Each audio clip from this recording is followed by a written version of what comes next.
In Ghost Recon 1, to order your team around, what you had to do was bring up a command map, and you had to basically set waypoints that your team would follow throughout the different levels. What we wanted to do in Ghost Recon 2 was to make things a lot more intuitive and easy to use. So we came up with basically a contact-sensitive system that through single pushes of the button on the Xbox controller or bringing up quick menus, you can easily and quickly order your team around. And what that does is it makes it a lot more accessible to mainstream players that can use those orders, and it's a lot less intimidating, but it still has a lot of the tactical flexibility for more hardcore players that want to do things like layer orders, order flanks, order suppressive fires, and use envelopment tactics while they're engaging the enemy. In Ghost Recon 1, vehicles were relatively static. They were a big threat, but they were usually an objective-driven thing, that the vehicles were here and you had to take them out, and it was either kill you or kill them.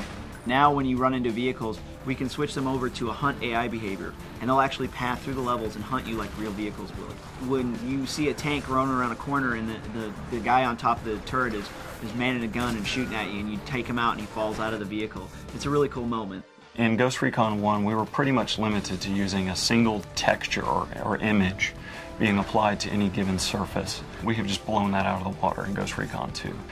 We've added specular mapping and environment mapping and normal mapping, all of which translate into seamless blending of surface details, shiny surfaces and reflective surfaces, and surfaces where we're able to add more apparent detail than what can be done through geometry alone.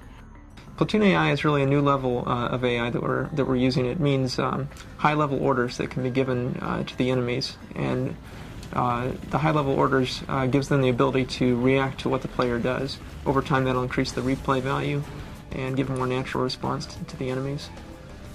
I think that people will be really surprised when they load up the game and see the lush environments with the richly detailed terrain, especially if they have Ghost Recon on the Xbox and they can do a side-by-side comparison.